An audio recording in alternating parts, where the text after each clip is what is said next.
Hi, everybody. Hello, I'm Ryan. I'm Bethany. And we are Ryan and Bethany Board Game Reviews. And today we'll be talking about Cult of the Deep. This is designed by Sam Stockton and is published by BA Games. Have you ever had that thing where, like, you're a member of a cult, but there's, like, other rival members of the cult that are, like, trying to supplant you? You remember that thing that you have going on? Do we need to, like, pause this and have a chat? No, they know what we're talking about. Like, they know. Not a thing. Not a thing. Nope. You guys know what I'm talking about. You're a member of a cult, and then there's other members of the cult that are trying to, like, take over the whole thing. Okay, I sincerely hope that you and Ryan honestly have no idea what you guys are talking about.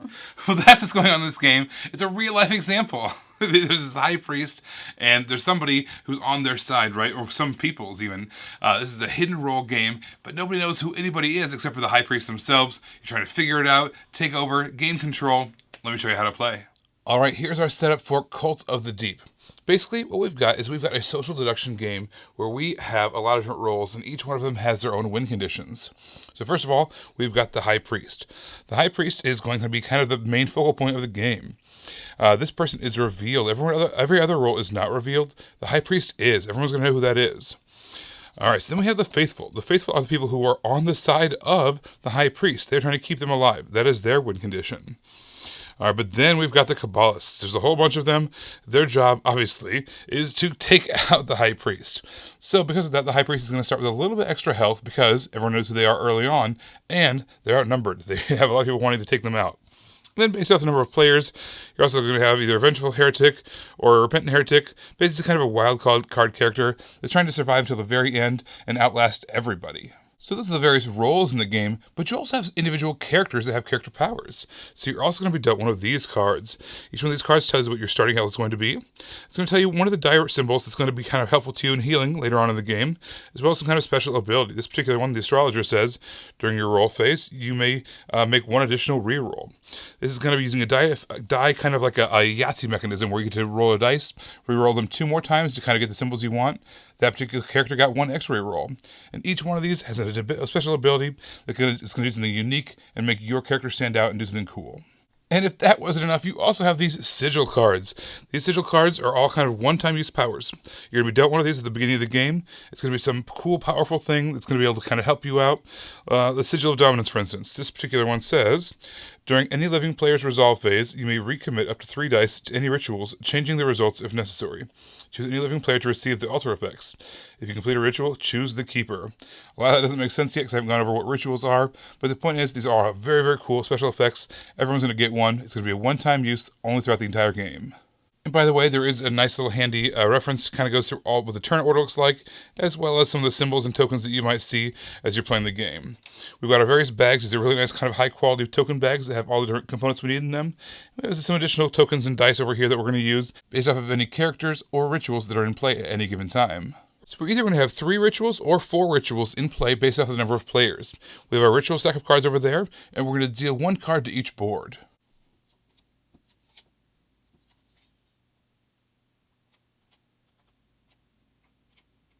Based off the number of players, we're going to put those little red cubes on that particular player count, especially wherever there is a dice symbol on that particular side of that card. As we were playing the game, what we're going to do is when we roll those dice symbols, we can choose to enact these rituals and use those symbols to kind of move everything down. So for instance, the Sea Hydra ritual here, it says whenever you roll that top symbol there, choose a living player to gain or lose 1 life. So if you roll that symbol, you can spend it in order to move that down and either have someone gain or lose some life.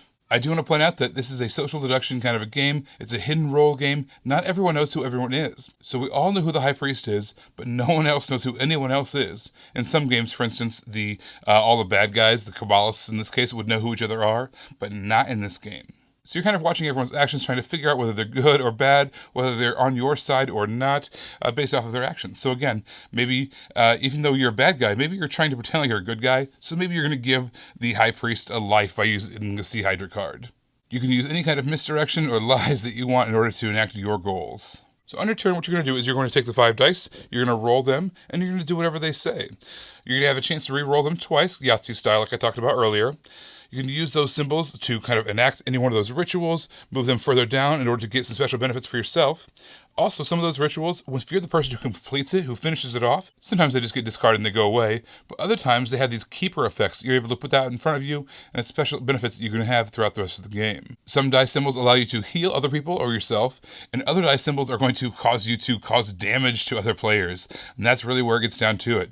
You're trying to damage other players who you think are not part of your team. Everyone has a certain amount of hit points based off their characters, and basically you're trying to take down the other opponents. If any character ever goes down to 0 health, they die, unfortunately. They become a Wraith. So we've got a stack of Wraith cards over there. Those are basically some special abilities.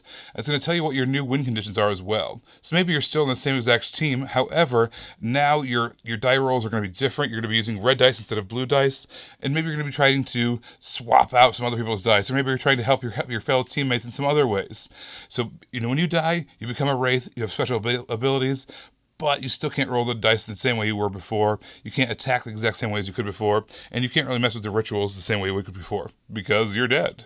So that's really the whole game. You're just trying to roll the dice, get the symbols that you need in order to enact rituals, attack other players, bring your opponent's health down to 0. Now remember, if you're the High Priest, you win if all the Kabbalists and the Heretic die while you remain alive. If you are a faithful character, you win if the High Priest is alive and all the Kabbalists and Heretics die. So basically the same thing as the High Priest. Even if you die, as long as the High Priest is alive, you win. Now again, the Kabbalist, same thing, but in reverse. You win if the High Priest dies and at least one Kabbalist is still alive, even if you're dead. And then the Heretics, basically, they want to be the last person alive, regardless of anything else.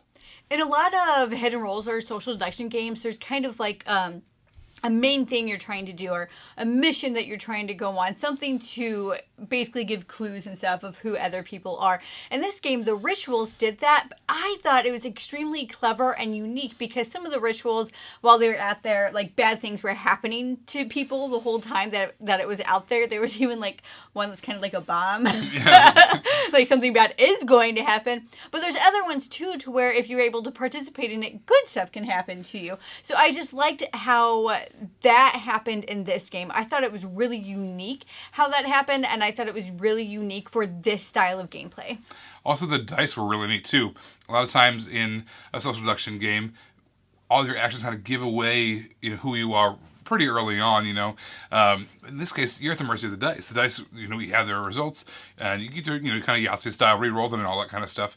But at the end of the day, you can kind of blame it all on the dice. Like, oh, sorry, I was going to heal you, Mr. High Priest, but I didn't roll the right symbol. Sorry. Mr. High Priest. Or Mrs. High Priest. But the point is, the dice kind of give you a direction to go without controlling your actions. You have a little bit of a more subdued role in that, and you have a little bit more ability to kind of stay in the shadows and not give yourself away as easily.